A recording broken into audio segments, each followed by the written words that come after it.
My name is Michael Cohen, C-O-H-E-N. The date is July 24th, 1995. We're interviewing Robert Leroy in Elgin, Illinois, in the United States. Could you please tell me your name and spell it? My name is Robert Leroy. It's two syllables, L-E-R-O-Y. And your name at birth. Could you spell that too? Yes, Otto Lefkovich. L-E-F-K-O-V-I-T-S. Otto is spelled O-T-T-O. Did you have any other name? Yes, Chaim Ben Tzvi. That was my Hebrew name. So your nickname was? Otto. Otto. Okay, and what was your date of birth? Date of birth is November the 26th, 1924. Your age now is what? I'm 71 years old. Can you tell me the city you were born in and the country, please? Yeah, I was born in Budapest, Hungary, but I lived in Nyírmada, N-Y-I-R for Roger, M for Mary, A, D for David, A. That's where I grew up. Thank you. We're going to go way back at this point, and how do you feel about doing this interview? What motivated you to do this? What motivated me to do this happened over 18 years ago when a professor in Northwestern University in Evanston, Illinois, published a book called The Hoax of the 20th Century. After the book was published,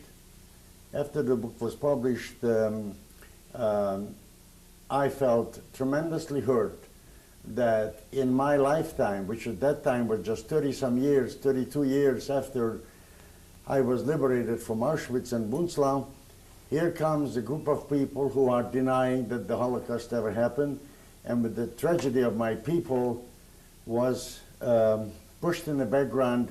And one of the statistics that he offered at that time was that if you, quote, want to have proof that all the Jews were not killed in Auschwitz and other concentration camps, all you have to do is go to New York and you can see 2 million of them.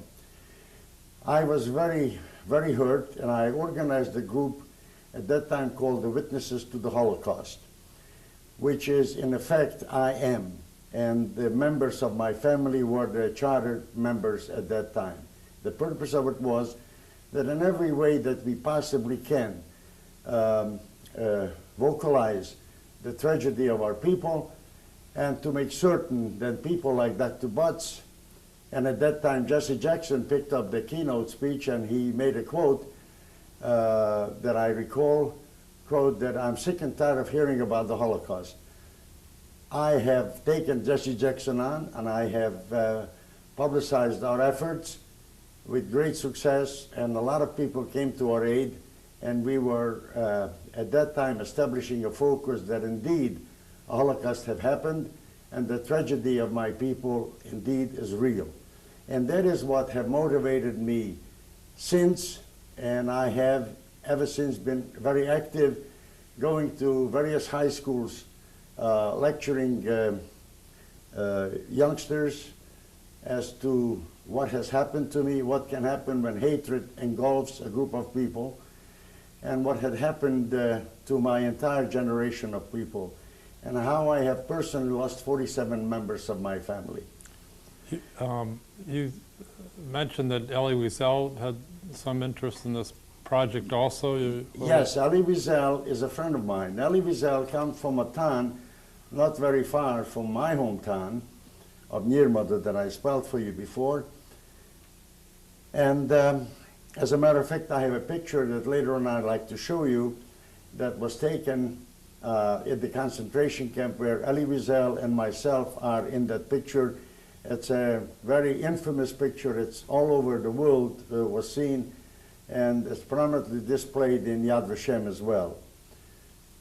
Where was that? What camp was that? That was in Auschwitz.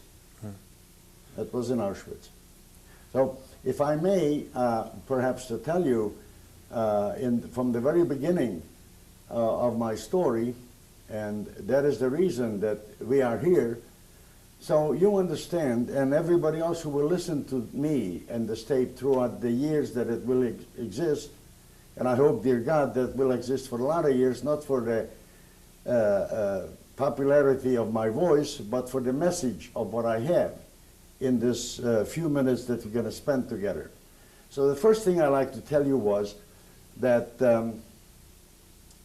in Nirmada, in that village where I was, my father's homework, was a village of 5,000 people altogether. All the inhabitants were no more than 5,000. The reason that I was born in Budapest because I was the firstborn for my mother, and she was a city girl, and she went home to give birth, and I was born in Budapest. All my brothers and sisters were born after me in Nirmada. And this was a simple village where the population, percentage of the population was pretty much the same as the population was throughout Hungary. And approximately 8 or 9% of the population was Jewish. And we have lived in this community of about 150 Jewish families in relative harmony with our neighbors. And I must emphasize from the beginning that in this village, my family had a cemetery markers dating back over 350 years. So we were not Johnny-come-latelys to this community. We lived and worked in this community. My father was a horse dealer. My mother was a housewife. And we lived and went to school in this community. We were not a suitcase society. We have never traveled anywhere of a further distance than the local markets, where my father went to either sell or buy horses. And we lived with relative harmony. And as the years went on, times didn't change anything. Between 1924 and I was born, in 1938, life was the way I knew it. And then I went away to school. I went to Budapest. I was a good student, and I had a scholarship, and I went to a gymnasium. And after 2.5 years, they have made some new laws. They introduced some laws in Hungary whereby Jewish people were not permitted to go to school except for 8% of the total student population. And that was called numerus clausus. I have made the first cut because based on my grades, I still remained in school for a few more months. After that, they have further restricted the law, and I could no longer go to school there, and I had to interrupt my education. And I came back home and lived and worked with my father, helped as best I could to provide a living for our family. The community that I described to you were principally Catholic. And the first time that we have noticed the accent on a great deal of anti-Semitism was when Hitler marched into Austria, and Hungary have received back certain groups of people who are claimed to be Hungarians. A great portion of them were Jews, and they were from Czechoslovakia, and they were from Romania. At that time, there was a movement started in Hungary which was very pronouncedly anti-Semitic. About what time was this? The year? If my recollection serves me correctly, that was in 1940 or about. Can we go back just a little bit, because we want to spend maybe the next 20 minutes before even this period. Right. Were there rich Jews, poor Jews? What was the community like? Were there, everybody got along? Or what? Everybody got along well. We had very few rich Jews and a lot of poor Jews. We were one of the poor Jews in the vicinity or in our country. But everybody went to one shul. Everybody went to cheder. and everybody had their cholent made at the same bakery. Every Friday we took the cholent to the bakery, which was about 3 or 4 houses away from our house. And so we lived in a harmonious Jewish community, for that matter, harmonious with the entire population up to about the early part of 1940. And were you religious?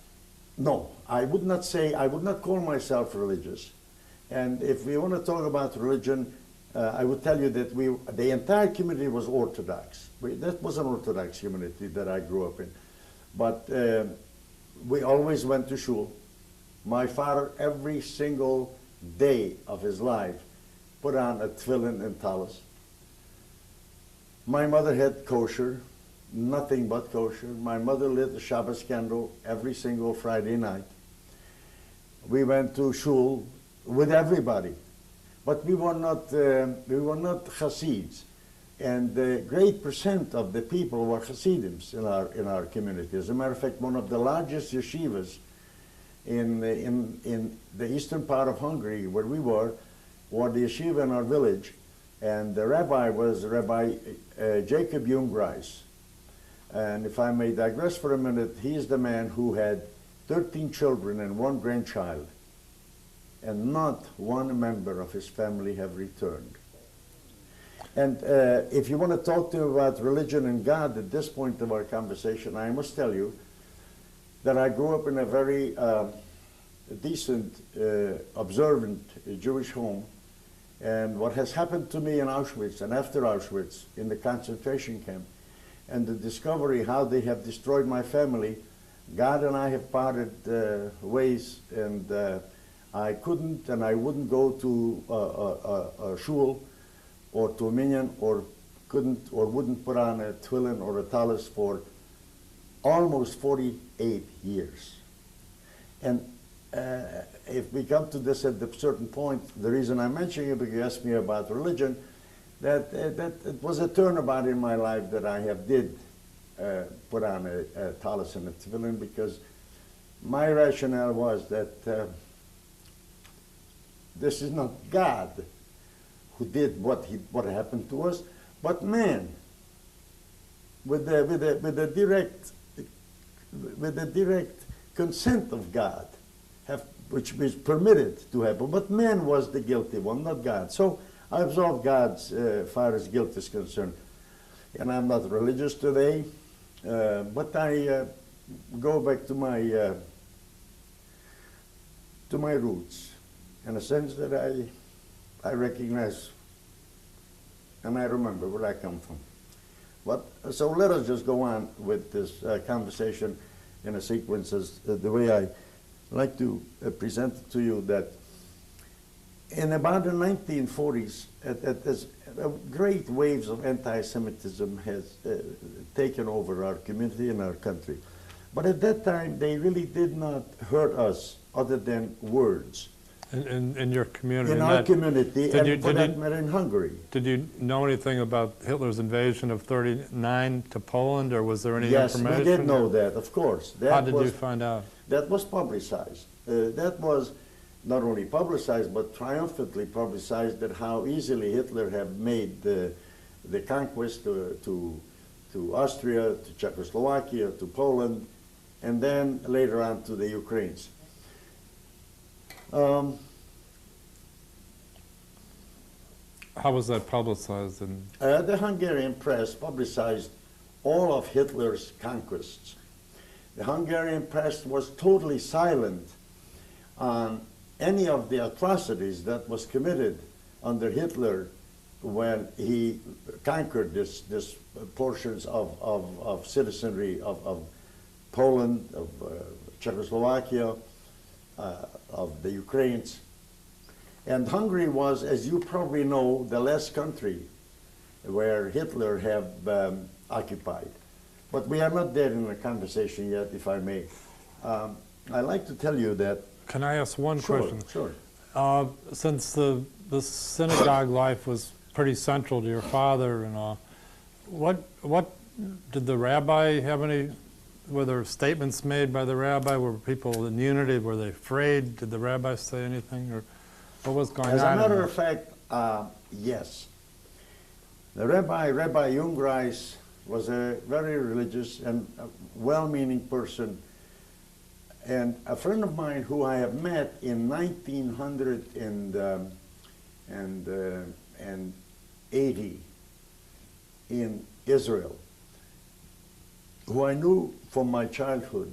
He was from Hungary. I never knew that he survived. And we met, and he told me, he was a fervent Zionist.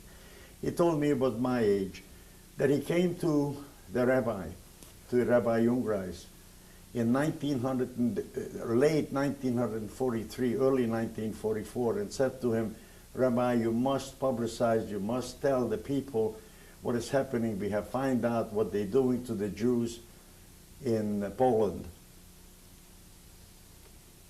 And Rabbi Jungreis have vehemently opposed it and have put an absolute silence on it, and it says, God will help us, and we will not hear anything about that. We will not tell it to anybody. We don't want to know about it. So, as a matter of fact, if anything, Rabbi Jungreis have played an unwilling hand in shielding us from whatever little bit we would have known through the Zionist movement of what has happened to us, to other Jews in Poland, and therefore we could have surmised what will happen to us, but we have never known that at all. So, going back to the late 1940s, where this what they call Nyilas, the early 1940s. Pardon me, the early 1940s, when the Nyilas, which is the Hungarian fascist organization, was bourgeoising, and they have gained a great deal of popularity. And beating of Jews became more frequent. Laws were made whereby movements were somewhat curtailed. Everybody had to have ID papers, although everybody knew everybody. We didn't have to introduce ourselves to anybody. Everybody knew that although I was blonde and blue-eyed, and so was my brothers and sisters, and my father, he was a Hungarian cavalry soldier and officer, and we didn't have to introduce ourselves as being Jews, because everybody knew that we were Jews. But we had to, at that time, not wear any identification, but carry with us identification papers. And it became more and more pronounced as Hitler's advances were made into the Ukraine, and particularly at the early part of his military successes in the Ukraine, where the newspapers were totally full of how he marched through the Ukraine and how he is now in the midst of Russia, and he is going to Moscow, and he's going to Leningrad, and so on. But nothing about his relationship to the Jews. No, at that point, no. Nothing that was publicized. And I would like to make certain that I emphasize that the propaganda of Hitler's were so enormously effective that we were completely and totally shielded from the horrors that he has committed in other parts of Europe. We didn't know anything about it. And if the statement is anywhere correct that we went like lambs, the truth of it is that yes, we did. Why? Because we didn't know the fate that it awaits us. But let's go back to the late 40s and 41, and maybe even 42, where the Jews were openly persecuted. The Catholic Church has taken, at least in our community, and as far as I know, in the entire Hungarian community, on a role whereby the church was silent. Not a word was said about Hitler's bad deeds. As a matter of fact, the teachers in the Catholic schools were the most vehement anti-Semites who has openly taught anti-Semitism in the schools. And as they preached anti-Semitism, it was manifest itself of how many windows were broken that day, or how many Jewish heads were broken in that day by the students who listened to the lectures of those teachers. I and my brothers and a group of others have taken some steps at times where we protected the yeshiva bochers who were unfortunately the type of people who never fought, never learned how to fight. They turn their back and they run. And we have told them not to run, told them to stand fast and to fight back. But was no avail because we were tremendously outnumbered, and the violence was not that bad at that point, other than a broken nose or a broken head and a broken glass. And life went on. In our community, there were some people who are outright anti-Semite. Most people have shut themselves into their world, and they did not make any attempt to protect us. And I, at this point, don't want to diminish the conversation to talk about the righteous Gentiles. I have met one or two righteous Gentiles later on in the concentration camp itself, certainly not in Hungary before I was deported, because no Hungarian or no one ever stood up to say, don't do it. No one ever made that distinction. And so we went about our lives as we always have. Life was even more difficult now because by 1943, the business of my father was very well fallen a hard time, because to sell horses, the aristocrats was no longer my father's customer because he was a Jew. The Jewish landowners no longer could buy horses because they no longer had lands, because the Nazis took away their lands. So we made whatever meager living we made, we existed. And I don't know if this is an appropriate time for me to talk about perhaps the time that it came when Hitler marched into Hungary. Or do you want me to go into a little bit more of the detail? We will go a couple more minutes on this earlier period, then we'll get into the, okay, you have any specific period thoughts? of when you were ghettoized, so to speak. You had family, you had brothers, and I know that we've talked to one, Yes. maybe two at this point. I've talked to Two, Stephen. because the three of us survived. George Yes. also was George. interviewed. Yeah.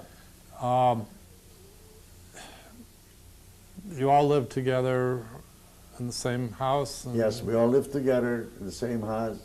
Everybody was born in the same house except me. I was born in Budapest, as I was explaining to you. My father was married twice. My mother was the second wife of my father. The first wife of my father died of cancer. And that was a shidduch made with the rabbis, that my mother to become my father's wife. And so that happened.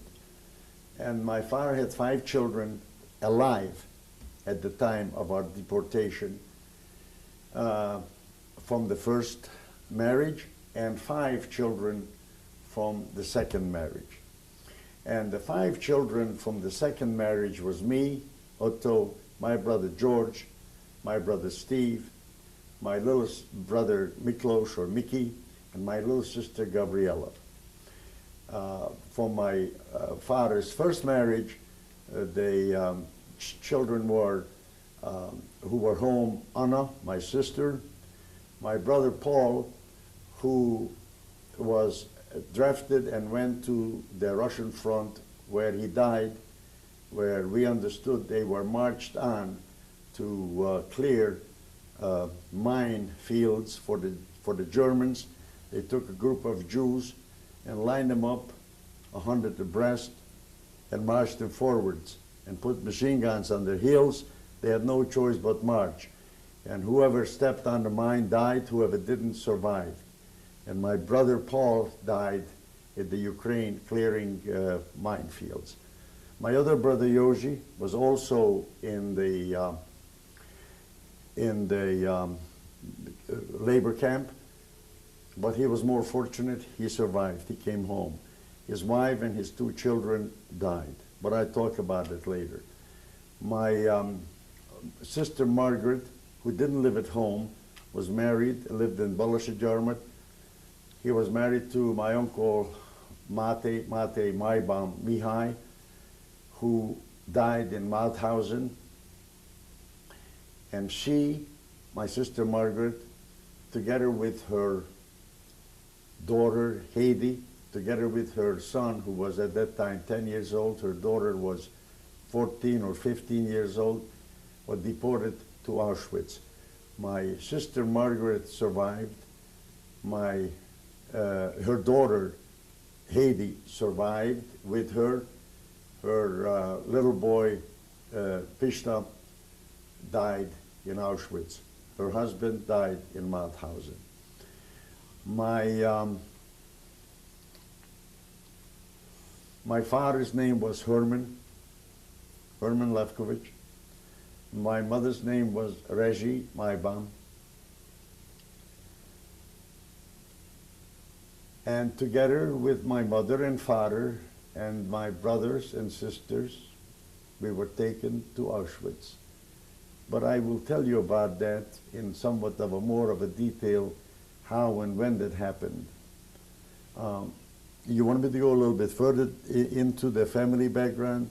I have 47 names that at one point in this conversation I'd like to share with you and like to share with every listener of who these 47 people are who were killed in Auschwitz or in Mauthausen of my family. And as I mentioned to you earlier, Mike, you know that I have devoted a great deal of my life to lecture high school students, and as a matter of fact have seminars for teachers who teaches the Holocaust, to personalize my tragedy. And the way that I can do it best is if I tell you or I tell anybody the story, not how they killed 6 million people, of my people, but how they killed 47 members of my family. Because I can tell you that if you are not a victim of the Holocaust, if you're not a survivor, but if you're a willing listener, and if you're able to put yourself into our shoes and to the shoes of all the survivors of what happened to us, you will understand and have an entirely different perspective why they have done what they did and what they did to us.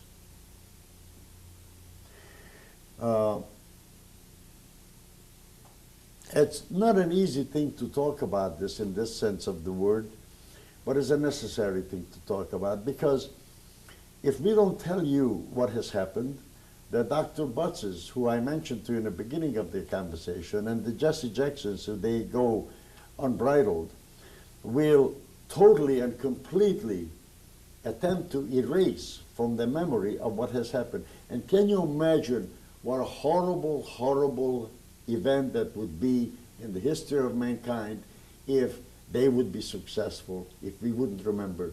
You know, at this point of my story, I must tell you that as we all, as Jews, gather at Pesach and recite from the Haggadah of how we were all liberated and how we were all enslaved in Egypt, I must tell you that we, I think, the survivors, are the ones who write our current Haggadah, how they have attempted to totally destroy us. And at this point, I must tell you a political feeling that I have. And the reason I'm telling this to you, because today, as we are talking about this interview, there was a tragedy happening in Tel Aviv, at the bus station again, where a fanatic Palestinian goes into a crowded bus and detonates a bomb and kills 6 or 7 innocent people. And you know why they killed him? You know why he killed them? The same reason why Hitler took us to Auschwitz. And you know what was that reason? Because we were Jews. And that's the only reason. And so, to go back a little bit with history, after World War II, the world could not live with their conscience any longer. The world had to permit the formation of a Jewish state, because the conscience of the world was so enormously guilty because they have known of these horrors that is happening to us, and they have not done anything about it.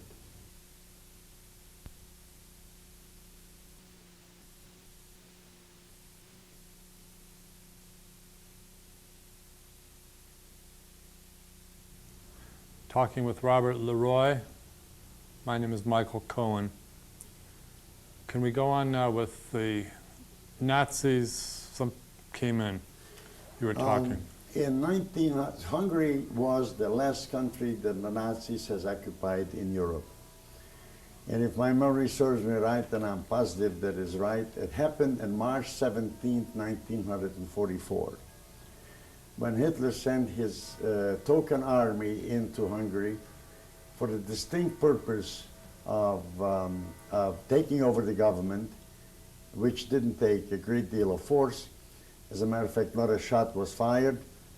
And he sent in a very infamous person at that time to Hungary, to Budapest. The name of that person was Adolf Eichmann. Most people know what Adolf Eichmann did and how Adolf Eichmann have affected the lives of Hungarian Jewry in particular, and most significantly my life and my people's life. So I'd like to tell you that at the very day that they arrived, they meaning the Nazis, into Hungary, they came into our village as well. And it was no more than a couple of soldiers in motorcycles and a side motorcycle, and took over the police station. Within a few weeks, matters have changed very, very drastically. We as Jews were now confined to our homes. We could not leave our homes at all. That was not a ghetto, and that was just total confinement. Within a couple of weeks, the order came down, and they spread some false news that the Jews from Hungary will be relocated, and they mentioned all sorts of places, including a place called Madagascar, where the Jews will be taken and their families will be intact and they can restart their lives there, but they want a Judenfrei society, and Jews has to go. Did they even go so far as to say that we want to make sure the Jews aren't hurt in the war, or was that you want to make sure that was not really the issue. That was not the issue. The issue was that we don't want Jews living among us. We don't want Jews. Jews are vermin, and by this time you must understand that the population of Hungary was exposed to all kinds of propaganda film made by Goebbels. One I remember in particular was called Jud Süß, the sweet Jew, which was dealing with a Jew who was portrayed as a banker and masqueraded as a vermin, masqueraded as a rat, who have sucked the blood of the Goyams, who have lent money and who have enforced a very vicious law of collecting monies. But I don't want to sidetrack myself from it. You saw that in the theater? Yeah, we saw it. Not only I seen it in the theater, but the Hungarian general population seen it in the theater. And then as a result of that was a violent window breakings, Jew hating, Jew beating taking place immediately after those type of film was shown. So the Hungarian population was very well primed to cooperate. I'm talking about the non-Jewish population of Hungary, very well primed for the liquidation of the Jews. Liquidation in the sense that they have to be removed from our community. The order came that everybody have to have a short haircut, because where we're going to be going, the sanitation will not be as good as it is at home, and they want to make sure that we don't contact typhus and lice, and so we remain healthy, quote unquote. I like to tell you now, in a sense, to introduce my family to you on a person-person basis. My father was in his 70s. He was a handsome man, but this weeks and months I have just described to you have taken a great deal of toll on him. My mother was a beautiful lady who was somewhat heavyset, and she cried constantly. My brothers George and Steve was almost young adults like myself. At this point in time, I was 19 years old. My brothers were 17 and 16. And my little brother Mickey was 12. My little sister Gabriela was 9. My sister Magda was, Anna was in her early 30s. My sister Gabriela was a gorgeous, beautiful little girl, tall, leggy, blonde with huge blue eyes, long blonde hair, and it was the pleasure of my mother to always comb her hair and always braid her hair. And to ward off the evil eye called Nahara, she always braided in a red ribbon into her hair. And this night, before they took us into the ghetto, she has braided her hair, put that red ribbon in her hair, and with tears in her eye, cut those braids. Cutting those braids, we had no suitcases, and then she laid it on the table, in a white tablecloth. She wrapped it in together with her Shabbos candles. And this was one of the possessions that we have taken with us to the ghetto and from the ghetto to Auschwitz. And we have taken with us from our home whatever we could carry on our back. And the principal things that we carried on our back was nothing more than bread and some cooking utensils and whatever food that we have. Remember, we never had refrigeration, we never had canned goods, other than the things that my mother would can. And the next morning we were rounded up, the whole Jewish population of this village, onto the village square, where one of my father's wagons and one of my father's 2 horses were the part of the procession in which they have taken us to a ghetto called Kishwarda. I must stop for a minute and I must explain to those who don't understand what a ghetto is. When they talk about ghetto in America, they're talking about tenements in the Chicago area or anywhere else in the country, where in effect the ghetto in Kishwarda and every other ghetto was, in a sense, a walled community where only the birds could get in and the birds could get out without being checked. Nobody could get in there unless they were authorized to get in. Nobody was able to get out unless he was a non-Jew who had some official, quote, business to be in there to get out. So they took us into this ghetto in Kishwarda, where, as was the largest village within the vicinity where we lived. Can I ask one? I'm sorry to... Sure. Did anybody in this time period say, "You sons of bitches" or anything? No. Did anybody, any Jew say to the... Or No, did they just... we were a peaceful society. We were a law-abiding society. We understood, quote, unquote, understood that they will relocate us. And if they only going to take away from us the meager belongings, what we have, we didn't too much care about it. As long as give us an opportunity to go on with life, as long as they will keep our families together, we did not rebel, because we did not know what fate awaits us. The rabbi was part of this The also? rabbi at that time was part of this, who wanted to make certain that we don't know anything about it. That small Zionist group of youth who wanted to have this information available to us were voiceless. They could not speak to us because there was no way to speak to us. You must understand that was a different era. We didn't have instant communications what we have today. We didn't have television what we have today. We didn't have even radios. To listen to radio, we had to listen to radio at the middle of the night somewhere, listening to the BBC in London, which, as you probably know, didn't tell the truth either. Although by this time, in 1944, America was as guilty as Hitler. and as the Pope and as the British, because everybody, these three entities that I mentioned to you, America, Hitler, America, the British, and the Pope, they were actively silent. They could do something about it. The Pope could have raised his voice, but instead of raising his voice, he blessed the tanks of Hitler, because that's what he did. And don't you just think that I'm making a statement that is incorrect. You go ahead and look at the archives, and you will find out what he did.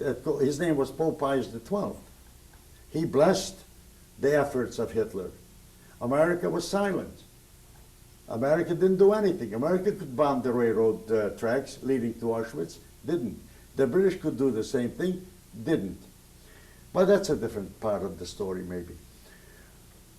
So we went into the ghetto, and my father handed the reins of his horses to somebody there, and we unloaded our meager belongings, and this home that we were in, taken into, was now being shared by 10 families.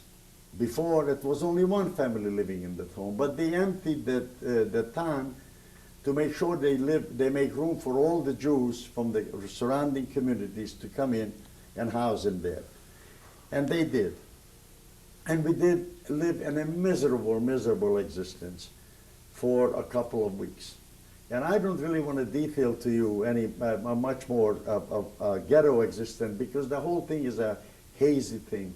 But what I like to come to you and tell you about, perhaps the most important part of my conversation, is that what happened to us when the order came that they took us, at this time, with bayonets to the train station of Kishwar at the ghetto.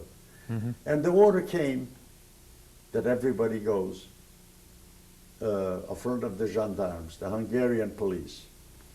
And they herded us into a platform, a train, it was a lumber yard or a material handling company's yard where the train was pulled in. And the train was enormously long. I just don't know how many, maybe 100 cars long, being pulled by several locomotives. And on the top of the train there was SS sitting. And we were herded into this area where platforms were built to walk up to the train platform. As you know, the cattle wagon is approximately 6 or 7 feet high from the ground up, so you could not jump in. You had to walk in. And they loaded us into these wagons like cattle. And every wagon was full. The wagon that we were in, I like to tell you about. Approximately 100 souls in this train wagon, in this cattle wagon. 2 little windows on the train, maybe a little bit larger than this size of paper that I'm holding up. Maybe twice the size of this was the window, which was then covered up with barbed wire. That was the only place where air could penetrate into this train. All our friends, all our families, everybody was there. My mother, my father, my brothers, my sisters, and everybody's brothers and everybody's sisters that we know and parents were there. And finally, it was a hot day. It was just before, or just at, or 2 days before Shavuos of 1944. And the train finally started to roll. And my mother is crying. My little sister is crying. My father is full of tears. And I said to them, please don't cry. Please don't worry. I am young. I am strong. I will do everything that I can. We're going to stay together. We're going to build our life together. No matter where they take us, thank God we are together. We're going to survive. We're going to make it. And the train is rolling. And in this train, there is no sanitation whatsoever. There is no water. There is hardly any air. And people are practically on top of each other. I want you to envision, if you can, the smell, the stench. And all of a sudden somebody screams out that Irene Klein, who was my Sunday school teacher, committed suicide, swallowing a pill. This was a lady who was paralyzed at birth, and she had iron on her legs. She couldn't take it anymore. She swallowed some pills. She died. Within moments after, somebody screams out that this woman is giving birth to a child. In this very train, we had somebody giving birth, and somebody had committed suicide. And we were riding with these bodies for 3 days and 3 nights, and don't know our destination. My father became a shadow of himself. My mother is a wreck of a human being. My little brothers and sisters are frightened little children. Finally, the train comes to a destination, and the door opens up. This time, when the door opens, they didn't put up a platform for us to walk down. The train door opens up, and some strange-looking people with strange uniforms, stripes, speaking a strange language, jumps in and start pushing everybody out of the train. We didn't know that they were the Sonderkommandos. We didn't know who they were. They spoke either Yiddish or Polish, which we didn't understand either. And they pushed us out of the train. Imagine my old man, my old father. Imagine my old mother, as a heavy-set lady, being pushed down from 7 feet down onto the ground. Nothing we could take with us, because nothing was necessary to take with us. They didn't let us take anything from the train. And all of a sudden we are in the line, that the line is moving ahead. And the head of the line is a very tall man, impeccably dressed, in SS uniform. Later on I found out that his name was Dr. Joseph Mengele. And the line starts slowly moving towards him. And I am holding on to my mother's hand, and my father's, and my little sister, and my little brother, and everybody's crying. And everything is chaos. And the line starts slowly moving. And all of a sudden, when the line comes to Mengele, the line becomes a V, splits. One goes to the left, and one goes to the right. I went with my mother and father, and my little brother and sister and Anna in this line. Mengele saw me and he was standing there with a walking cane, which is the end of it, the crooked end of it. He took off and put it around my neck and pulled me out, like fishing me out of this line and pushing me into this line, separating me from my parents. I jumped back into this line because I wanted to be with them. He seen me. He followed me with his eyes, and he pulled me out again. This time he beat me severely over the head and pushed me into this line. And I had no idea what the distinction was between this line and this line. I had no idea which way or where each line leads to.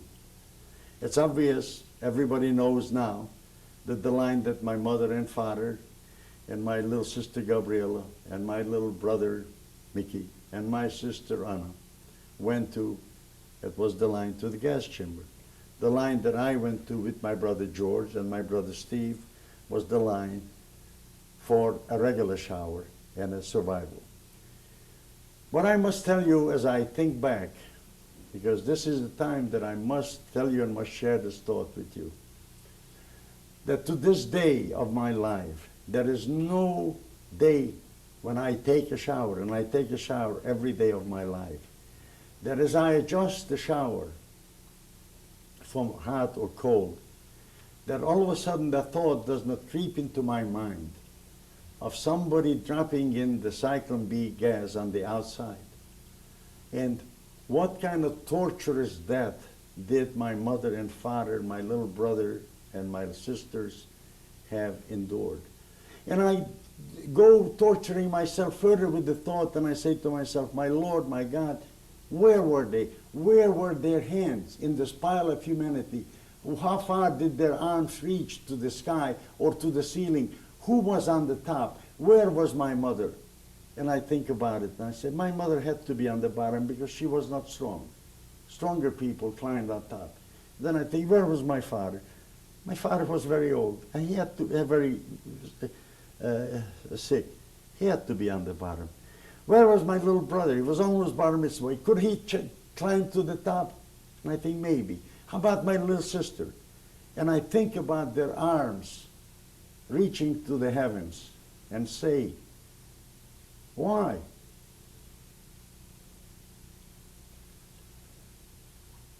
And I live with this every day of my life. It is not really a secret because I talk about this with my children very often, very frequently. And why is a word that continually destroys me and bothers me. Because the why is a simple one. They did it to us because we were Jews. What other reason can you think of that they did it? What other reason anybody can think of they did this to us? There's no other reason. Now, I was beginning to tell you earlier that the world could not live with the conscience, so they have destroying 6 million souls. So they have established the state Israel. But we are talking in July of 1995. And the Jews are being killed in Israel shamelessly. Why? Only because they are Jews. You think about anti-Semitism all over the world. Why? I never could understand it. One gratifying thing came to me the last year was when Bernardine, the cardinal from Chicago, went to Israel and openly admitted the shame and of the Catholic Church for their silence. The Pope, the current Pope, admitted the shame of the silence of the Catholic Church. But where is everybody else? Why don't all the churches, why don't all the people stand up and say, enough hatred is enough? Steven Spielberg deserves a tremendous recognition for the work that he does, because the stories that I'm telling you somehow, hopefully, will reach other people than my family, because after all, that is the reason that I go to schools and make detailed exposés of my history, of my life, to people to share my horrors so they can learn of their mistakes. I go to schools and I talk to those youngsters for about 45 minutes, after which time there is a question and answer period.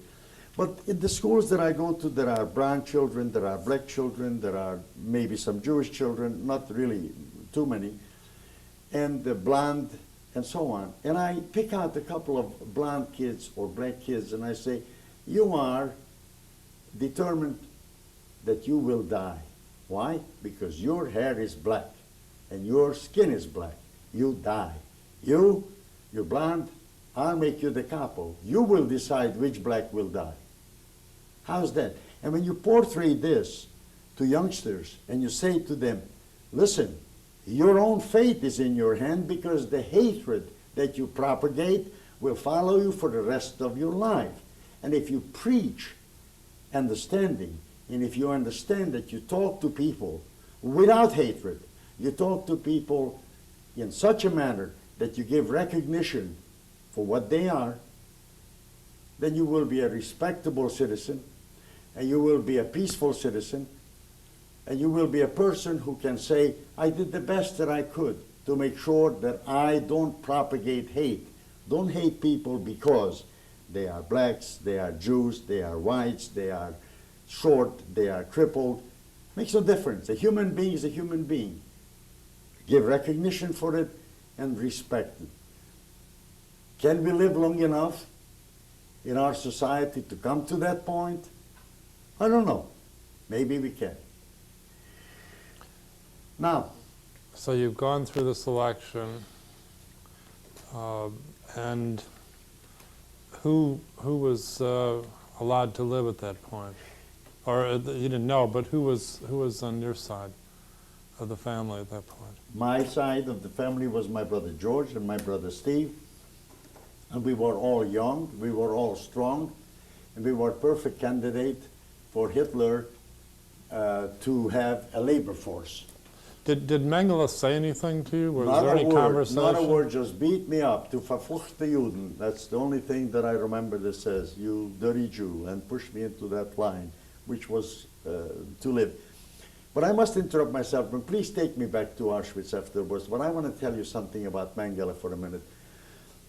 After 20-some years, I didn't want to accept any restitution from the German government because I said to them, what are you going to pay me for? Who are you going to pay me? You're going to pay me how much is my mother? How much is my father? How much is my sister? How much is my brother? How much is my family? How much is the destruction you did? You're going to put a price on it to pay me? And I refused to take any money for 20-some years. Finally, everybody told me, don't be a fool. If you don't take it, the German government will go on and they will prosper anyway, take it. So they gave me, I believe, $1 a day what I spent in Auschwitz. But before they did that, I had to go to a psychiatrist of their choice. And the psychiatrist, unbeknown to me, and they gave me a choice. I could go in Chicago or I can go in Elgin. And as you know, it was a mental hospital in Elgin, infamous for many of years. And there was a doctor here, his name was Dr. Werner Tudor. And he said to me, go to Elgin or Chicago? I said, I go to Elgin. So I went to Elgin, and I met with Dr. Tudor. And he, the first time in my life that anybody have taken me through the steps of what happened to me, step by step by step by step. When I came to the story of Dr. Mengele with him, he stopped me. And he says to me, do you hate Mengele? I said, you goddamn Nazi bastard, you. I want to get my car. How can you even ask me that question, do I hate him? He destroyed my family. He killed my mother. He killed my father. He killed my brother. He killed my sisters. How can I not hate him? He says, he saved your life. Didn't he? And you know, the first time in my life, I was confronted with this issue this way. And I don't forget it ever since. And you know, in many, many ways, it presents a guilt for me because he indeed saved my life. Twice he took me out of the line. I was condemned to die, and he saved my life. For what? Why? And then later on I came to this realization. God gave me a beautiful wife. God gave me 3 beautiful children. God gave me 3 beautiful grandchildren.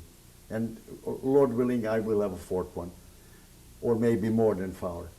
And that is what my conclusion is, that I was left for seed. Seed. So that was, yes, Mengele saved my life. Yes, Mengele killed my parents. Both are true. One has a logical reason that I can give, which is saving my life. Could I give a logical reason for him for killing my parents? No, I cannot. I cannot think for a moment, nor can I think that any human being could forgive him who were exposed to his horrors.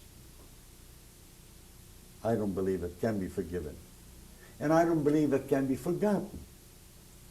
And I don't believe it should be forgotten. I believe it should be remembered for as long as the world is a world of how horrible, what terrible tragedies that happened to my people, and who did it?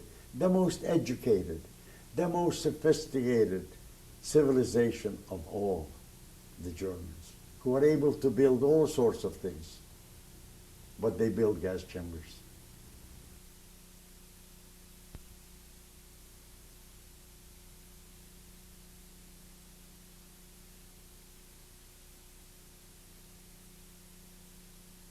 Robert Leroy, I'm Michael Cohn. It's July 24th, 1995. At this point in the history, in your personal history, you were still at Auschwitz, and what happened then? Your brothers, your two brothers, right, and you right. have been, should we say, Selected spared? to live. Yeah, okay. We were selected to live. And I'd like to tell you of the very first impressions that we had, as I remember it when I arrived in Auschwitz. I have never in my life have smelled a smell like that until I was out of that wagon and marching in that line or moving along in that line. I have never in my life have seen chimneys billowing out black smoke that I have seen there. Just as soon, and that was towards the evening hour where we arrived, somewhere in the afternoon, late afternoon. By the time they have, quote, processed us, which was shaving every bit of our hair from every place of our body,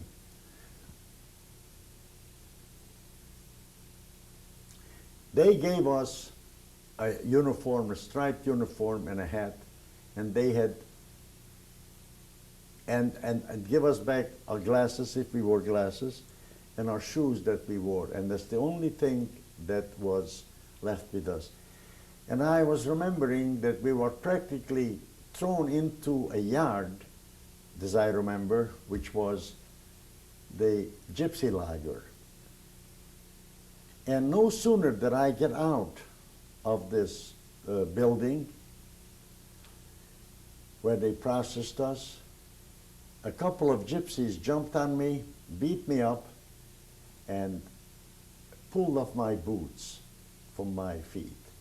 This is the boots that I later on, if you have a chance, I will show you a picture of, which was taken a few months before I was taken to Auschwitz. It was an elegant riding boot, and they took it away from me. But I was fortunate because they gave me back two like new ski boots, a little bit small for me, but I was able to manage it and walked with it. We were in Auschwitz, I cannot tell you how many days. To the world of me, I cannot remember if we were there for 2 weeks or 2 days, but more than 2 days, and I believe less than 2 weeks. And it was constant selections. It was constant processing. And finally we reached a point where they gave us numbers. And they had no time to tattoo us, the Hungarian Jews. And one thing I have quickly learned was that because I have survived with my two younger brothers, I wanted to, and I seen how the lines were cut off at certain points for whatever that lines went to, either to further extermination or to other work selections. I have learned very quickly that I must be the end behind my brothers, because we don't know where they cut off the line. So my brother George, who was a year and a half younger than I am, was in the front line. His number was 46,286. My younger brother Steve, who was 3.5 years younger than I am, was in the middle. His number was 46,287. I was in the back of him. My number was 46,288. My rationale was that no matter where they cut off the line, my little brother Steve will be either with George or with me. If George is separated from us, then Steve stays with me. If Steve is separated from me, then he stays with George. We were fortunate enough that we were left together, and we stayed together during the whole horrors in Auschwitz and in Bunzlau, which was the camp they have taken us to. And this horrible smell that I told you about was overpowering, and when we were in the vicinity of and I was asking about my mother and father, my brothers and sisters, and when we were in or near Polish prisoners or Polish Jews, I asked him, where would you think is my mother and father and my brothers and sisters are? And he pointed to the smoke from the chimney and he says, they went to heaven through the chimney. And I didn't want to believe that.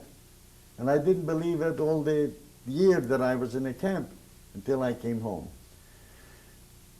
But I don't want to talk about my homecoming. I want to stay with Auschwitz for you. Finally, a selection was made that they have taken us out of Auschwitz, because they selected about 500 Hungarian Jews to go to a place unknown to us. And that place called Bunzlau. It's spelled B-U-N-Z-L-A-U. That was in Silesia, not far from Leipzig. And Gross-Rosen was the extermination camp closest to us. Anybody who died in our camp was exterminated or beaten to death, for whatever reason died, was taken to Gross-Rosen. That was in what country? That was in Silesia, in Germany. That was in Germany. So they took us there, and our job was there to build factories where we manufactured wooden airplanes which looked just like the Stukas, with real rubber wheels, insignias painted on them, and this is what we did. And they were taking this to various places where the American Air Force was bombing this airfield where these phony airplanes were, and going back with reports of how many squadrons of German planes they have destroyed. But I want to tell you about the first day when we arrived in Bunzlau. The very first day, they have selected about nearly 100 of us, newcomers, and packed us into some huge trucks and took us into a town called Leipzig with shovels and picks and armed guards. And it was broad daylight, about noon hour, when we arrived. And they unloaded us from these trucks, beating us constantly, los, meaning fast, fast. And the test that they gave us was to tear up the cobblestones from the town square, to remove the stones, and then to replace it. And I never forget, in the town square was an orchestra playing. And the orchestra were playing the classic Papa songs, and the ladies with their baby wagons were parading on the sidewalk, and the Jewish slaves were beaten to death. 5 of us died of severe beating, while we tore up and replaced the same day all the cobblestones of this town square. You replaced them with new stones, or? No, the same stones. The same stones. The purpose of this exercise was nothing other than to prove we are the master race, they are the vermins, they are Jews, and we are the rulers. And look what we make them do. The fascinating part of it was, if you look back that way, that the ladies pushing their baby wagon, it was just like you going shopping at the mall. It was just another attraction or distraction from their daily chores. It was nothing. It was just a bunch of Jews being beaten to death. And there's a bunch of Jews who are doing the things what they're doing because they are Jews. How did they know you were Jews? Because they made certain that they, we are the only prisoners there were with us who were Jews. And we had, our insignia was marked as Juden. We had uniforms. That was not difficult to figure out that we were not aliens, we were Jews. At this point, rapidly became a bunch of shuffling skeletons, rapidly. This place was a very difficult place, but it was survivable. One incident happened in this place in the very beginning we came there. I like to share with you and everybody else who listens to me, because this is something to say about bad Jews called capos. Remember the story that I told you what they did to my boots, the gypsies in Auschwitz? They took away my boots and they gave me another boot. On the first or the second day that we arrived to Bunzlau, the capo who was in charge of dishing out our daily slop, which was nothing more than slop, giving us in a bowl,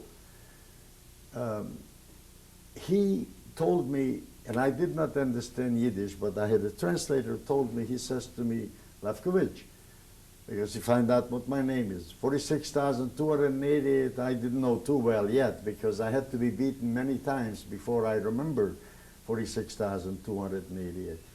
So he says to me, Lefkovich, I give you 30 mittag, meaning 30 lunches, 30 bowls of soup for your boots. And I give you another boot. And he showed me a new, brand new canvas shoe with wooden soles. I says, okay, I'm very hungry. You can have my boots. I gave him my boots. He gave me back 30 mittags, or 30 lunches. 30 lunches at one time? No. He promised me 30 lunches. Okay, excuse me. Promised me 30 lunches. Thank you for correcting me. And every day he gave me an extra bowl of soup. And it was a good relationship for 6 days. And the 7th day I went and asked him, his name was Shia Melnik. I said, Shia, I'm here. Awek, the Ungarische Chaya, meaning, oh, get away from me, you Hungarian animal. Get away. Beats me up. I said, wait a minute. You promised me 30 mittags. I can't. I only get 6. You owe me 24 lunches. And he beats me.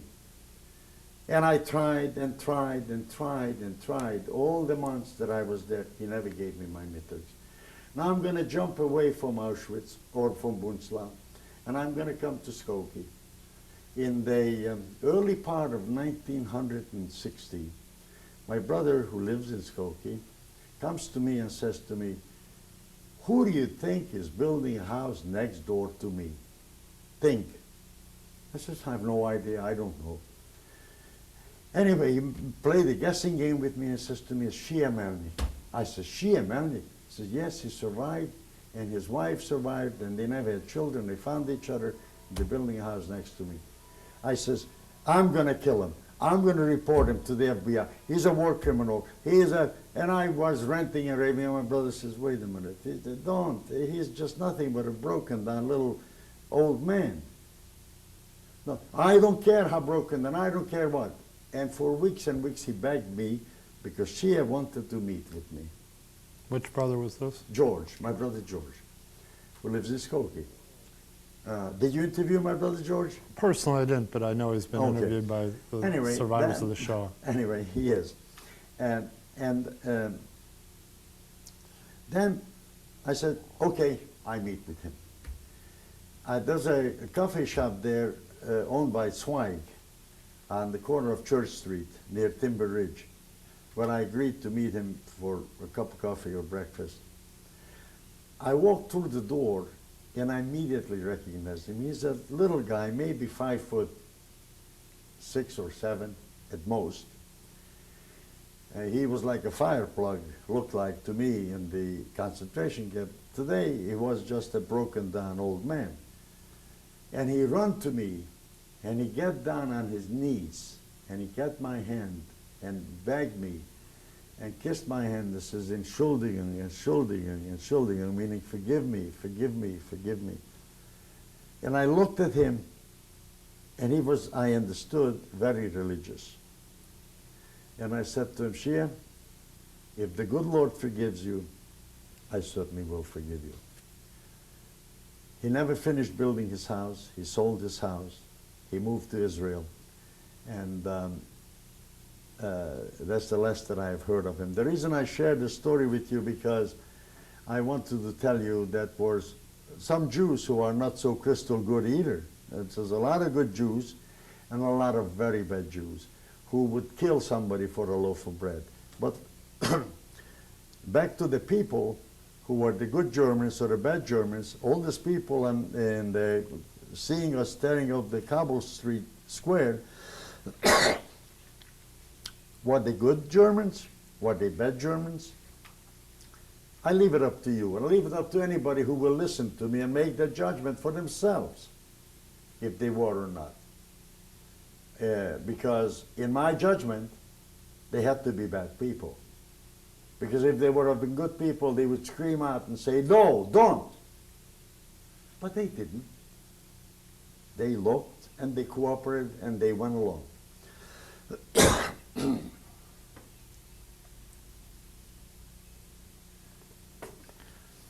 Good people did nothing then. Good people, at best, they did nothing. Bad people did actively bad deeds.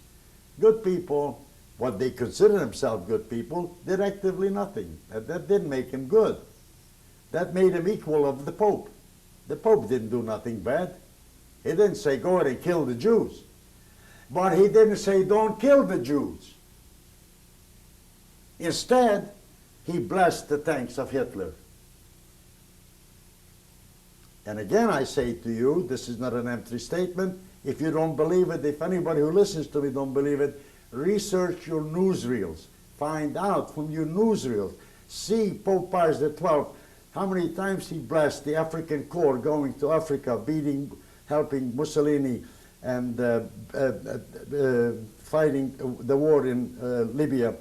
And how many times he blessed the tanks going to the Ukraines in Berlin. So my word is somewhat with the people who were silent. Because the reason I believe they were silent, because they were basically cowards. Cowards. Or, at worst, they didn't give it them. What happens to the Jews? All right. Let's go back to Bunslav. Because Bunslav is another place, it's another story that I want to tell you about some good Germans that I've encountered in the concentration camp. One day, I was out, as you know, I told you that we were building wooden airplanes.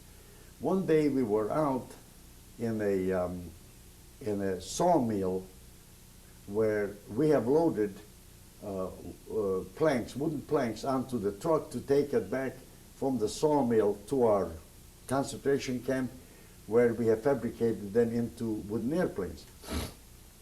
And at that time, this was in December of 1944, and the war was going badly for Hitler. By everybody knew it. And this time, no more S's around us. That was the work shoots, which was a what we call today a rent-a-cop. You know, one of this old men with a rifle. And although some of them were vicious, this one happened to be a decent man. Because I said to him, by now I've learned my number, by now I had learned German, by now I learned Yiddish, by now I learned enough Polish that I could get by.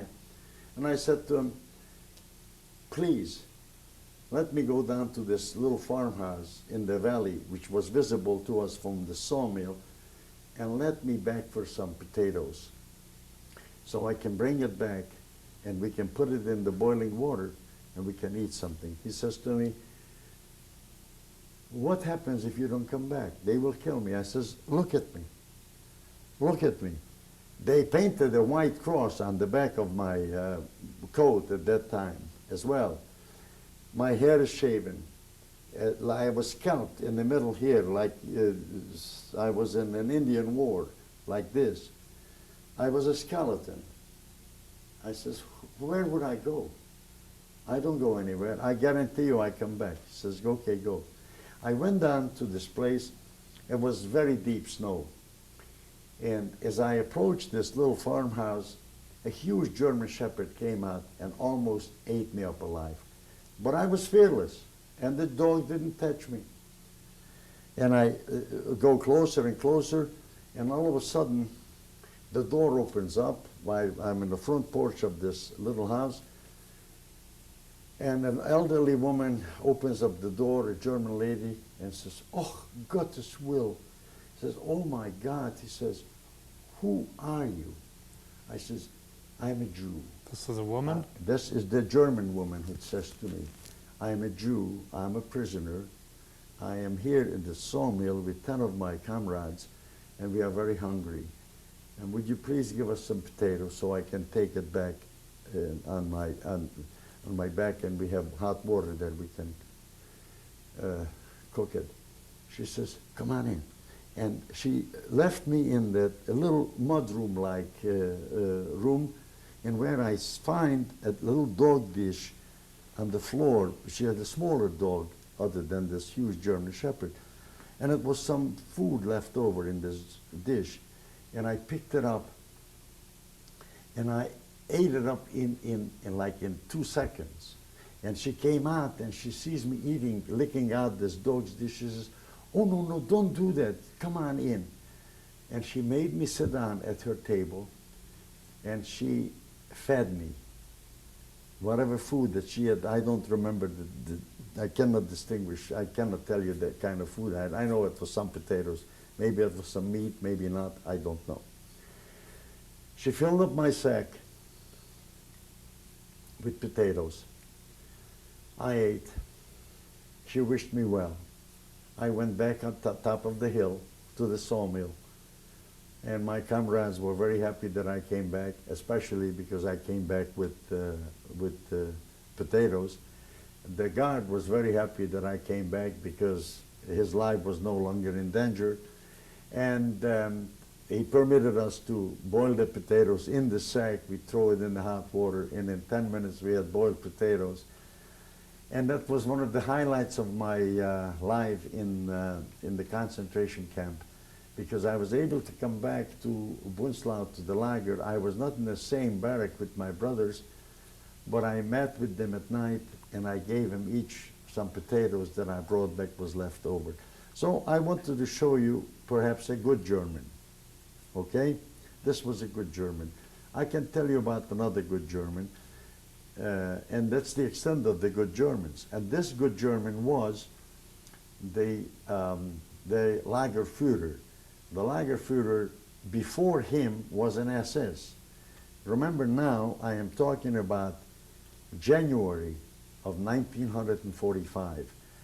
The Russians have broken the front, the Polish front. Now the war came onto German soil.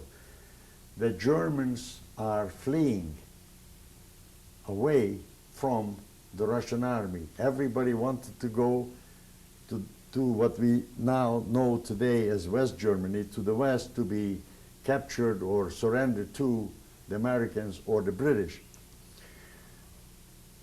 And they asked for a volunteer, and a group of volunteers, and I went, volunteered again at night, and they told us that I will load Bohnen Cafe, which was a false advertisement. Instead of that, we were loading tanks. And in this huge hall, which we have built in this year that we were there, were these German refugees and all their belongings on trucks, like covered wagon trucks. And I snuck away around midnight to try to steal a loaf of bread. And I went into, and I was successful, and I went into one of these covered wagons, and I was looking around, touching, feeling. All of a sudden I find somebody there. His name was Kopelovitz, Bernie Kopelovitz. He was my friend, also worked in this detail. And I said to him, what are you doing here? He says to me, what are you doing here? I said, I'm looking for a piece of bread so I can eat. I said to him, what are you doing here? He says, I'm looking for diamonds. Anyway, while he looked for diamonds, I looked for bread. I find my bread. He never finds his diamond. When I came back to my work detail, my pants was my storage department, because everything, my pants were tied on the bottom, and I slid everything down in my zippers, where the zipper's supposed to be, and I put it in there. And as I was reaching for this chain, hoisting up this tank, my pants opened up, and the bread fell out.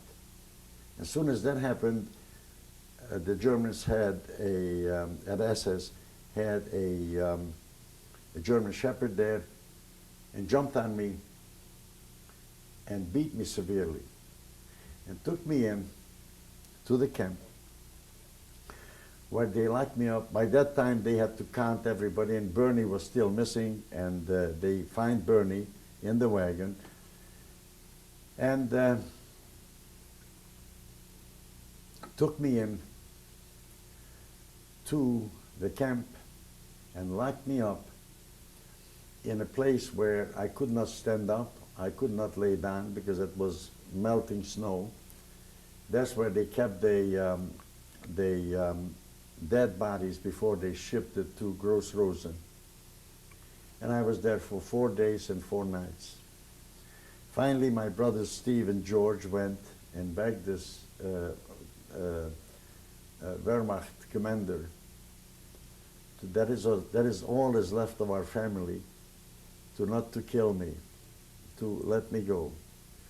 Not only did the man let me go, but this man ordered that all the bread rations that was not given to me for this 4 days and 4 nights that I would have received, they should give it back to me. But now remember the time frame. Now we are deep into January of 1945.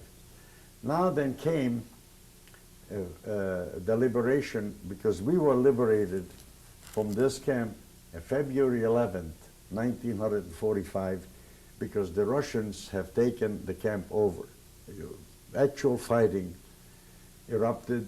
The Germans have left a platoon of soldiers to defend, quote unquote, defend the camp and so on. They left about 300 of us behind for what they called leaving you for goulash, for Hungarian goulash, for the Russians, and the rest of them they went on with. We were fortunate that our war started and ended in 2 days, because in 2 days this camp was overtaken by the Russians and we were free. The people who took from us, the very people who were with us and went on this fourth march, they were probably, many of them died, and who are liberated, it took him on the end of April or sometimes to the end of May before they were liberated. So the war for us came to an end, an early end. And we were in a war that you only see in a late night movie, how the bomb is falling and how the shrapnels are going through. I don't know if my brother Steve explained to you that next to us was a man with his son, he was a doctor. His name was Fine. And we were on the siege there, and he just lifted up his head. And that is what Beshert is. Beshert means was meant to be. He lifted up his head. And a split second that he lifted up his head was enough for a shrapnel to go through the barrack, and the shrapnel took off his head, died. And his son was, and within hours later we were free, and his son was next to me and next to him. And he died, and we lived. And when we first run out of the camp, the father died, and the father son died, and the son also. The son survived. The son survived, and I wonder if he is alive. I don't know where he is. What is his thoughts, or how could he live? The brain of his father was on his hand and on the wall next to him in this barrack, and it was the only shot that went through the barrack. And it was his fate to die. Your brother did tell that incident, yeah. Yeah, he did. Yeah, Okay. I think he mentioned that he thought there were planes that were strafing or something like that. Yes. Huh? Is that Oh, how yes. was that That's what correct. happened? That's correct. The single-engine plane, right. like the But Spitfires? this came, the strafing and plane was coming after we run out into a field. They bombed us, the Germans, and machine gunned us. And about 300 of us died. Right after we were liberated, we were free. And they machine gunned us down as we walked through the gates of the concentration camps, which were just minutes before broken down by the Russian tanks.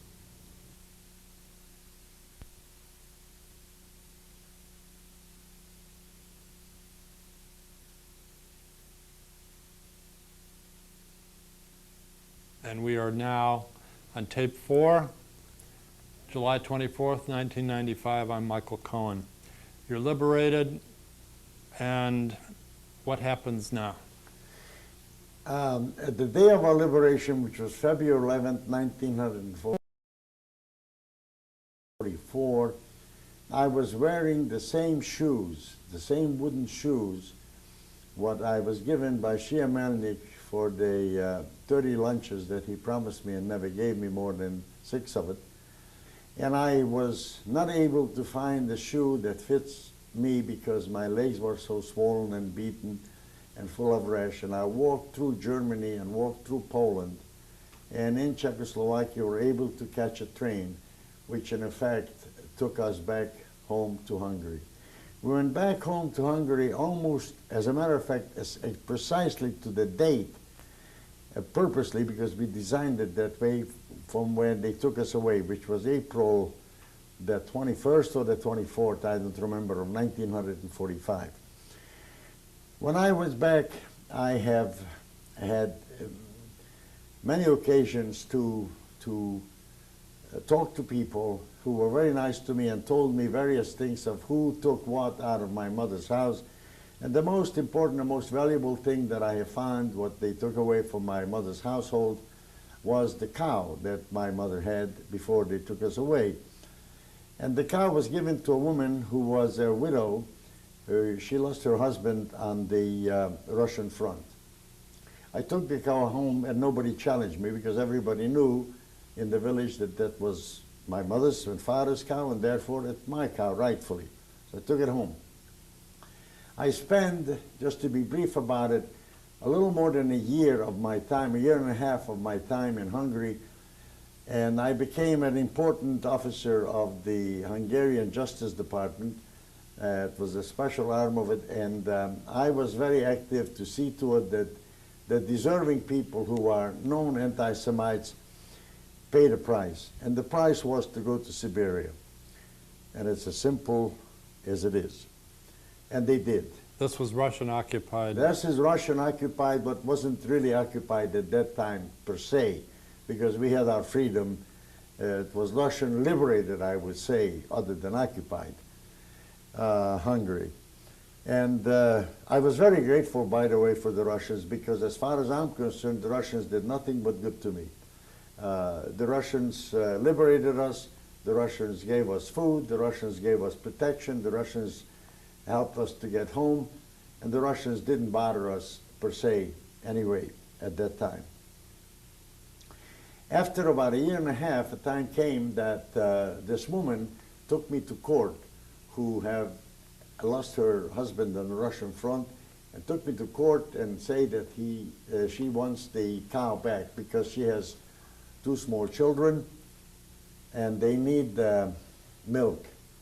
And the judge, who was a friend of mine, a Jew, a communist, who said to me, you have to go to court, you have to defend yourself. I said, what's the defense?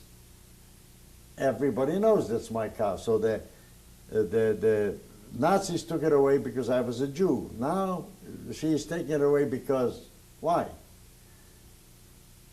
I went to court, and this man, who I just described to you was the judge, said to me, Otto, you don't need the cow. You are big, you are strong, you can drink wine. This woman has small children, she needs the milk, therefore the cow is hers. I says, hey, what kind of justice is this? This is my property. This is my mother's and father's property. Can't take it away from me. Yes, we can. And they gave it to this woman. After evaluating all this, my brothers at the time, my brother George already been to America because he left very shortly after we came home. My brother Steve left a year before, and he was in Germany. And now came what they call the Iron Curtain, and we couldn't easily or readily get out. My brother Steve was instrumental of sending up some messengers for me. He was working for the Bricha, which was the transportation arm of the Zionist organization, and they managed in a very cloak and dagger manner to tell me to go from my village to Budapest and get on the train and meet somebody, and who will tell me somebody else. And 24 hours later, I was in Austria, free. There I have found many of my friends who were Zionists, and asked me, tell me that we are going to Israel. Are you coming? I says, no. One of my brothers, George, is already in America. My other brother, Steve, is in Germany. I want to unite with my brothers, and after that, I will make a decision. Nobody ever told me not to. Everybody hugged me and kissed me and says, God bless you, go. And I said the same thing to them. And some of these very people, including one of my cousins, were part of the group of people who were on the ship called Exodus. I stayed in Germany for about a year and a half. I was delighted to see how humble that this master race can be, how they licked my ass and polished my boots, and how they prostituted themselves for a piece of chocolate or for a nylon. They were just as bad of a horse as anybody else. There's nothing master about them. When they were hungry, they were as hungry as I was. And when I gave them some food, they were as grateful as I was to receive some food when I was hungry. And that gave me gratification. I lived in a home of one of these Germans, paying rent. I worked for the American Army. I drove a Jeep and a truck. And I came to America and I arrived in America in March the 3rd, 1949. At this point, did you know for sure that the family was gassed to death? I knew that. How did you find that out? Yes, I find that out when I went back to my village Nirmada, because I at that time had a chance to talk to people who indeed worked in the gas chambers in Auschwitz, who were eyewitnesses to events of what happened there, and who said that you cannot look for them anywhere, but turn your eyes to heaven, because that's where you find them. They are dead. And you have to go on with your life. And you know, to go on with your life is a very difficult thing after everything is shattered, everything is gone the way you knew it, everybody is gone the way you knew it, and you have, you're still young, you're still strong, you have to put your life back together. Suicide went through my mind many times. Suicide wasn't the answer, is not the answer, because if I was left to live for seed, I must live, and therefore I must have a purpose to live. And when I came to America, I came on a ship, and Uncle Sam gave me $5 on the boat. He gave everybody $5 on the boat. 25 cents of this $5 I still have.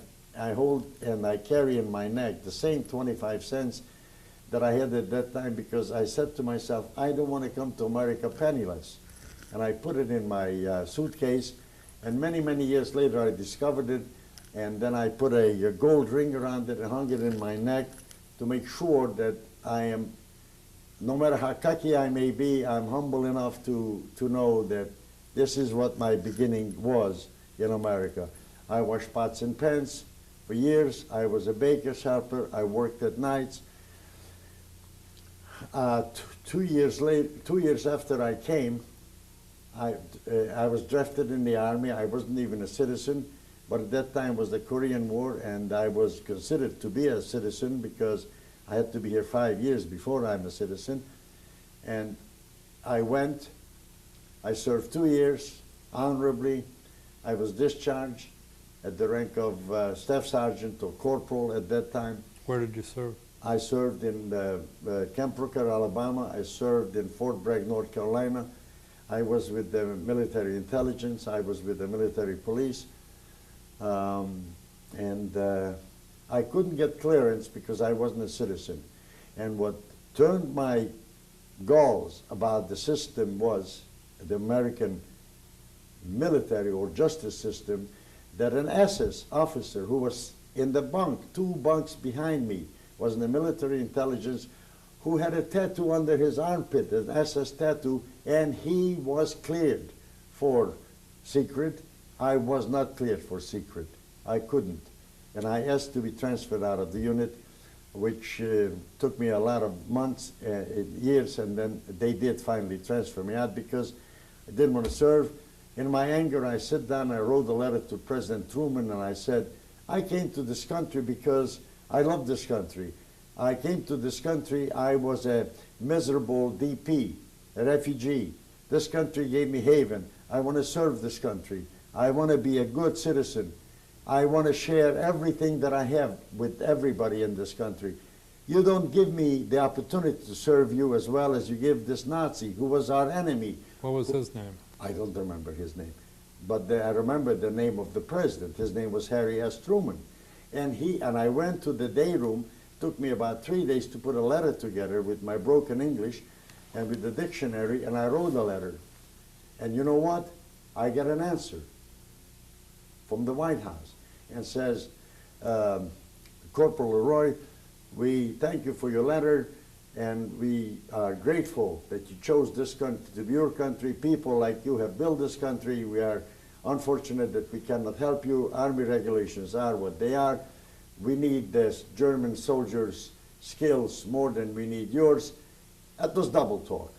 He was able to be in the inner circle to share, quote, secrets. I was in the military intelligence. Maybe my abilities were as good or maybe better than his, but because I was not yet a citizen, they didn't.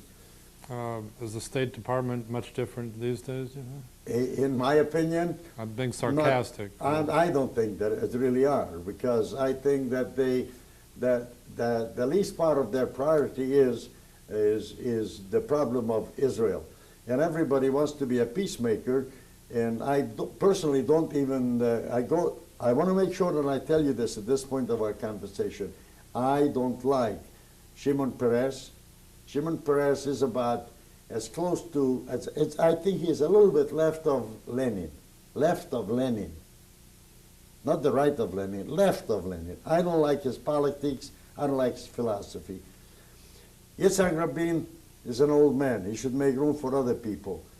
But I have no right to criticize because I chose America to be my country, not Israel. I just came back from Israel, and the people are totally divided about peace. But what kind of peace? What are you talking about peace?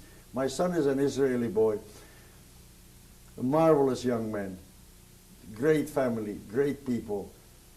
If you sit in America, you have no right to criticize Israel.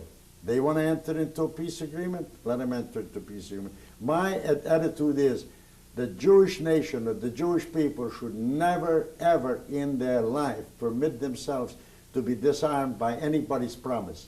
They must be strong, they must be capable of counting on themselves to defend themselves against all the horrors what the world may, God forbid, offers for Jews. You came to Chicago. We're going to wind this up and then get to your family and interact and all.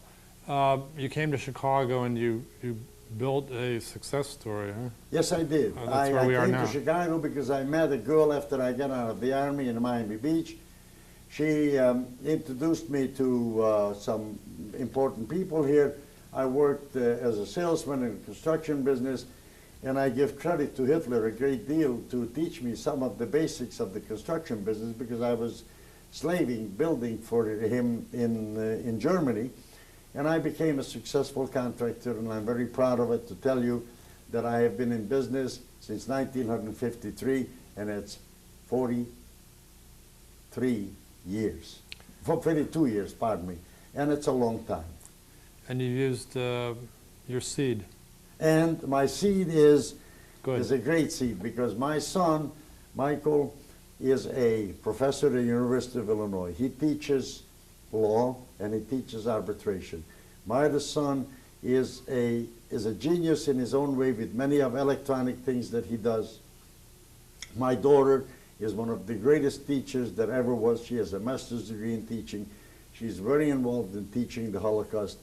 She is a treasure. I have 3 grandchildren. My son Michael has twins. My mother, by the way, was a twin.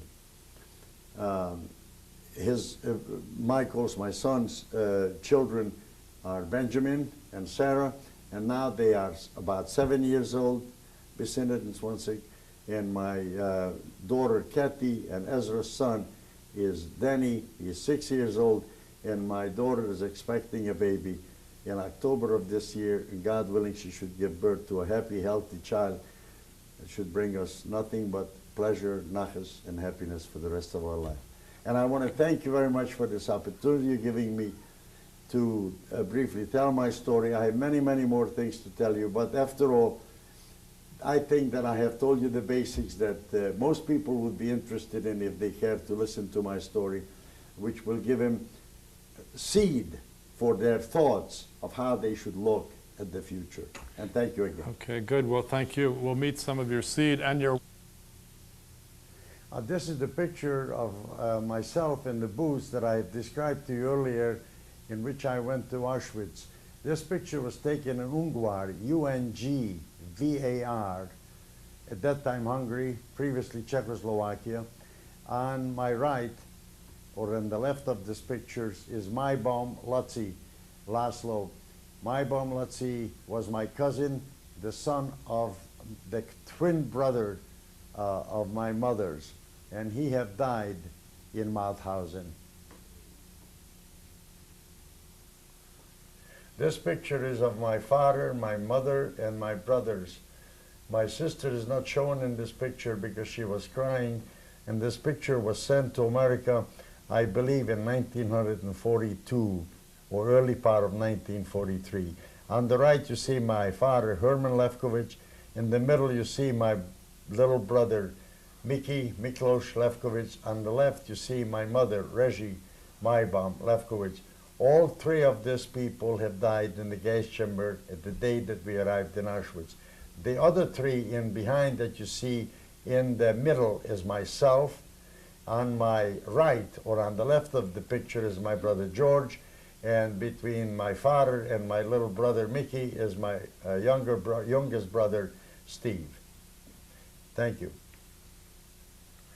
You may see the similarity between myself and the previous picture and this picture. This is a picture which was taken by the Germans. I am the person on your left. The front of me is my eating utensils, and it was taken unbeknown to me where and when, but it had to be Auschwitz. On the bottom, as You're looking right at the camera there, right? That's yes, you. I am looking at the camera right there. It's me. On the right, on the right of the photo. Of the right of the photo, right here. Now, I like to point out to you in this picture a very famous and important person that I believe everybody who listens to my voice could remember or recognize his name, is Elie Wiesel. His face appears right behind this post, looking at you right next to this post, right here. This is Elie Wiesel in this picture.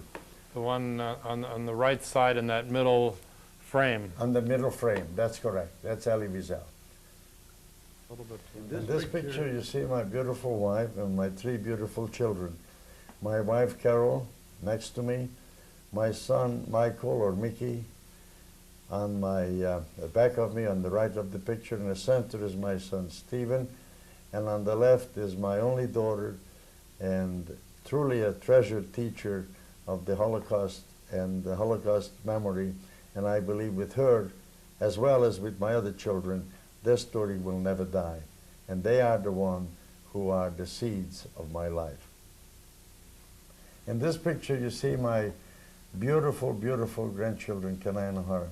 On the left you see my little boy Denny. And in the middle you see Sarah. And on the right you see Benjamin. They are truly, truly treasures of my life. And the good Lord willing, I will be able to show somebody the fourth one of my grandchildren, which will be born, I believe, and should be born happy and healthy in October of 1995. I'd like you to meet my wife, Carol. She's a beautiful woman, more than just in appearance. She has helped me to put my life together in more than one ways, and I'm very grateful for her, and I'm very grateful for her for raising my children the way that she did. On my right is my daughter Kathy, who is a treasure by herself, because she is not only a very good person, but she is a very committed person to teach the history of the destruction of my people. And she will have some very important words, I'm sure, to tell you. On her lap is her son, Danny Ilani, who's a great young man who I love greatly, together with the other two of my grandchildren, Benjamin and Sarah. And on Kathy's right, you see my son-in-law Ezra, who is a true sense of the word. The meaning of the word Ezra is to me help. Help not only in the sense of physical help, but help in many, many ways. He was sent to us by maybe God, I don't know, but he certainly fits our family beautifully, and he is a wonderful young man who knows the history of our family, and he will have a few words to tell us. He is an Israeli and a veteran of the Israeli Air Force.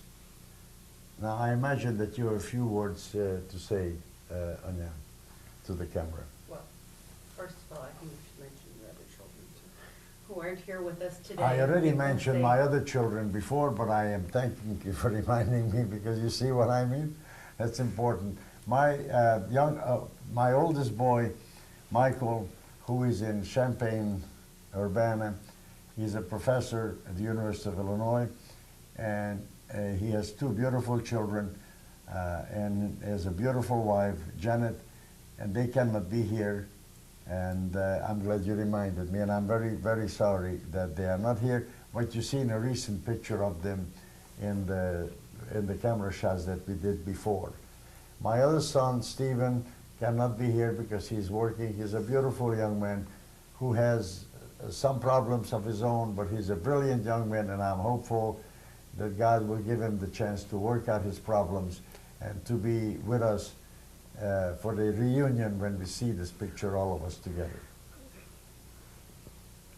I'm just a very lucky person to have met my husband when I did, and kind of felt it was part of my mission in life to help put his life back together, and we built a family and a life together, and I think we did a pretty good job raising our children, and because we're pretty proud of who they've all become. And so it hasn't always been easy, but I think we did it, and I think that my husband does a great job of teaching about the Holocaust. He goes to schools all the time and speaks at various organizations, and I'm very proud of him and his ability to do that. And I'm glad that you're here today, because I think what you're doing is very important. I think that my father is very, very special. And not just because he's my father, but because of all the things that he's done and all the things that he's accomplished.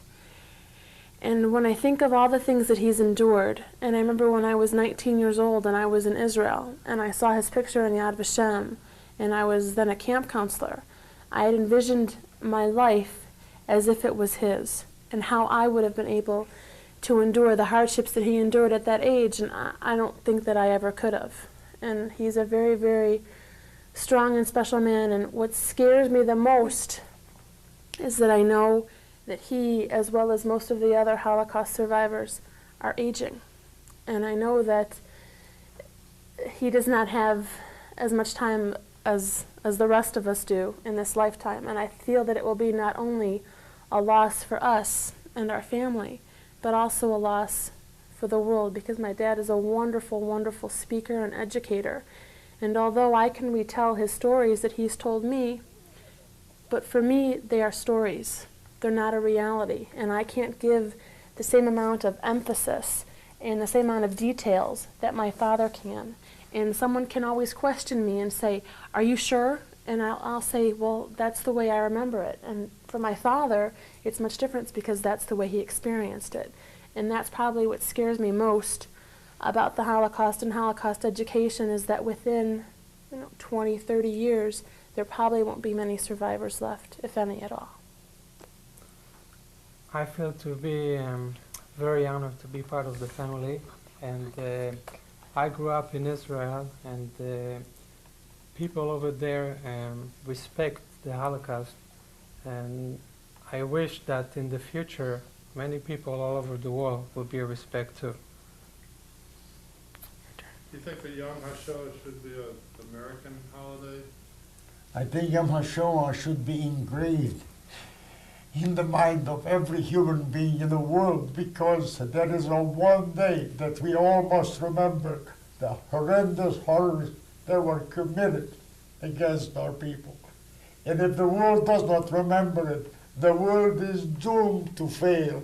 The world is doomed to repeat it, and it cannot be permitted to happen. I'm sorry that I get so emotional at this moment, but yes, there is a day that must be engraved in people's mind forever, because we talk about how we were liberated from Egypt 6,000 years ago. So what? To me, it's a story, like my daughter says. I was liberated from Auschwitz, that is not a story, that's a reality. How my people were burned and their bodies desecrated in Auschwitz. That is not a story, that's a reality. How can you not remember it?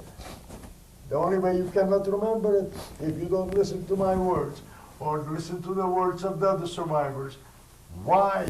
You have to ask yourself the question, did that happen? Because the world did not listen, the world did not learn. The world must learn. They must remember. How do you feel, your grandson, can you say something to him, or what are you thinking? What do you think, Dan? Can you talk a little bit? There were a lot of people that were in the Holocaust, and they were fighting in the Holocaust, but the bad guys almost won, and put them in jails. But Grandpa survived because he was a good worker. Yes, I was a good worker, yes. And they let him go. They let him go. They let him go. They let me go because I was a good worker.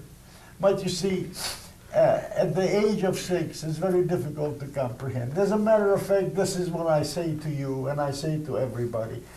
How can we talk about destroying 6 million people? What makes me qualified to talk about this to anybody? What makes anybody qualified to talk about the destruction of 6 million people? But let's talk about the destruction of my family. When I talk to you on one-on-one, I want you to be me. I want you to experience my pain. I want you to feel what I feel. I want you to understand where I came from. I want you to understand how they destroyed mine, your family. And why did they destroy your family? The only answer to that question is a simple one. They were Jews. And because they were Jews, they were destroyed.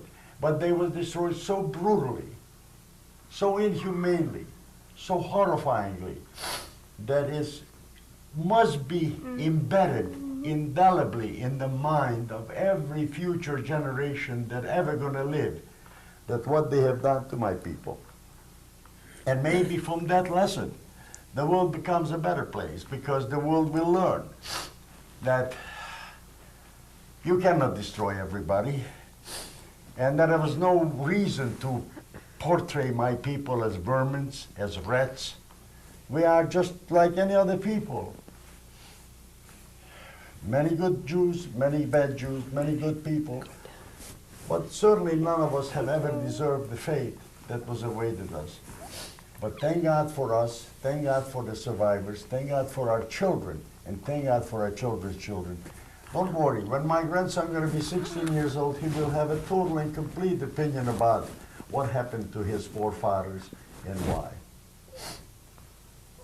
Thank you. How many, we have about, okay, I think that's Wraps it up. wraps it up. Thank you. Thank you. Thank you. Thank